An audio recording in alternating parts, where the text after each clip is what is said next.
Hi everyone, আসসালামু আলাইকুম। আমি জিনানুরা আবার আপনাদের মধ্যে নতুন একটা ব্লগ নিয়ে হাজির হলাম। আমি আজকে আপনাদের সাথে শেয়ার করব ইলিশ মাছের লেজ ভর্তা। এইভাবে ভর্তা বানালে খুবই মজা হয়।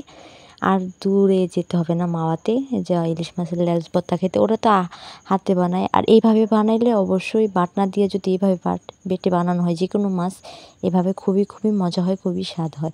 আমি আজকে দুই জাতের ভর্তা বানাবো। এক হলো আলু ভর্তা আর ইলিশ মাছের লেজ ভর্তা। প্রথমে 3টা লেজ ছিল, ওইগুলো আমি রাখছিলাম ভর্তার জন্যে। প্রথম পরিষ্কার করে আমি হলুদ, মরিচের গুঁড়া আর লবণ দিয়ে মেখে এটাকে ভেজে নিছি।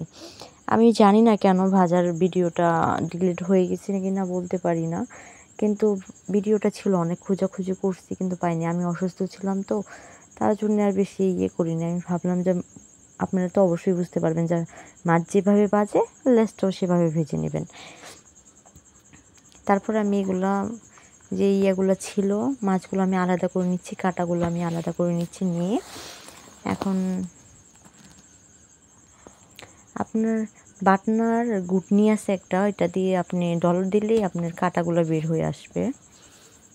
বেশি কষ্ট লাগবে না যে একটা করে মাছ বাছতে হবে, ওরকম কষ্ট লাগবে না। এই যে দেখতে পারতেছেন আমি হাতের সাহায্যে কাঁটাগুলো বের হয়ে গেছে। আপনারা শিলপাটাতেও করতে পারেন, কিন্তু বাটনাতে ভর্তা বানালে খুবই মজা হয়, টেস্টি হয়। আপনারা অবশ্যই এগুলো বাটনা মাটির দোকানে পেয়ে যাবেন। মাটির জিনিস যেই দোকানে বিক্রি করে সেই দোকানে বাটনাগুলো পেয়ে যাবেন ভর্তা বানানোর জন্যে। তারপরে আমি এখানে পেঁয়াজ বাটা মানে ভেজে নিছি, আর যে রসুন ভেজে নিছি। নিয়ে এখানে মরিচগুলো নিচ্ছি। অল্প মাছ ছিল তো, তার জন্য আমি 3টা মরিচ দিচ্ছি। আর আমি জাল একটু কম খাই, আমার গ্যাসের সমস্যা আছে।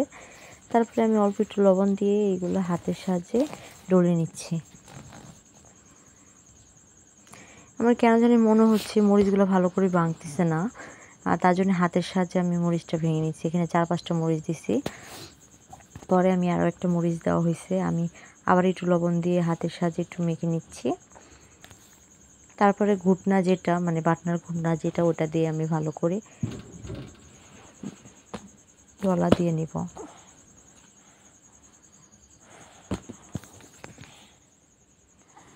এই যে দেখতে পারতেছেন হাতের সাহায্যে আমি এটাকে ডলে নিচ্ছি, তখন সব কিছু মিশে যাবে মাছের সাথে। বিশ্বাস করবেন না, এই মাছ ভর্তাটা খেতে খুবই মজা। যে কোনো মাছ এভাবে ভর্তা বানিয়ে খেতে পারেন।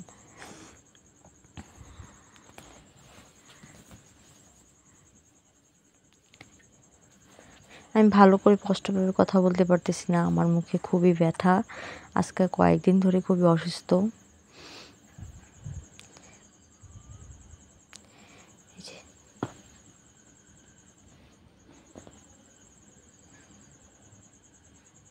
এখন আমি মানে অল্প একটু সরিষার তেল দিয়ে ভর্তাটাকে মেখে নেব।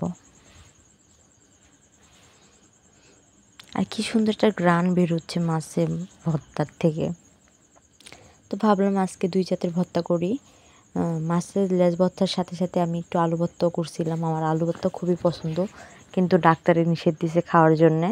তারপরও আমি মাঝে সাঝে আলু ভর্তা বানাই, খাই। আমার খুবই পছন্দ একটা ভর্তা। দেখতে পারতেছেন কাছে থেকে কত সুন্দর দেখা যাচ্ছে, আর এটা খেতে যে কতটা মজা, অবশ্যই বাসায় একবার হলেও ট্রাই করবেন। তারপর এটাকে আমি এটা হয়ে গেছে, এখন এটাকে আমি আলাদা করে রেখে এখন এটার মধ্যে এই বাটনার মধ্যে আমি আলু ভর্তা করে নেব।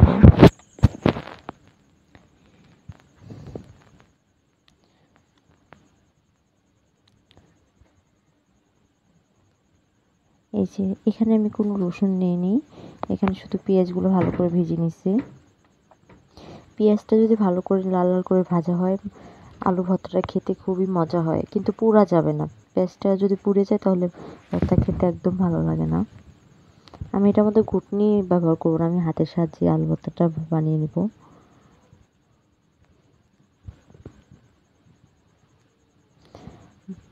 যে কোনো ভর্তা এইভাবে বানিয়ে খেতে পারেন।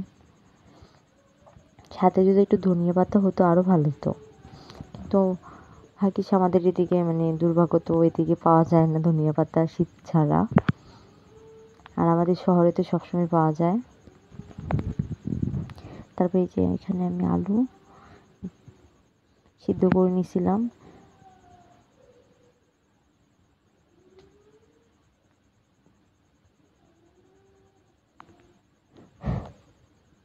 এই যে হাতের সাহায্যে এগুলোকে আমি ভালো করে ম্যাশ করে নেব।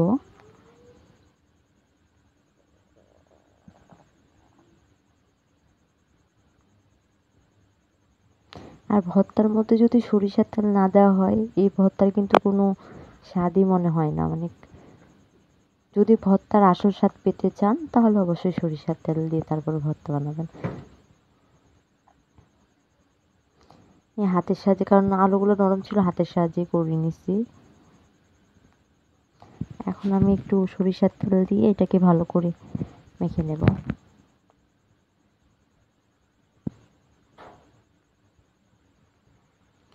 আর আমি টুকটাক যা করি তাই আপনাদের সাথে শেয়ার করি।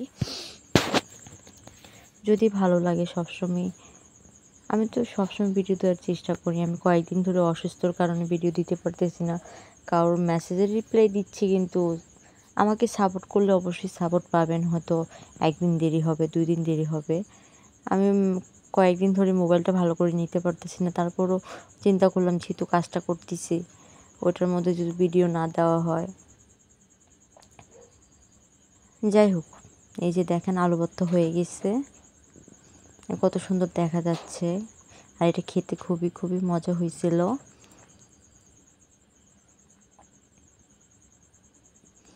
লবণটা আপনাদের স্বাদ মতো দিয়ে নেবেন। আমার হাজব্যান্ড আলু ভর্তা এতটা পছন্দ করে না, আমার খুবই পছন্দ। দেখেন এই যে ভর্তা 2টা বানানো হয়ে গেছে। আলু ভর্তা আমার জন্য আর লেজ ভর্তা আমার হাজব্যান্ডের জন্য। সবাই ভালো থাকবেন, সুস্থ থাকবেন। আল্লাহ হাফেজ।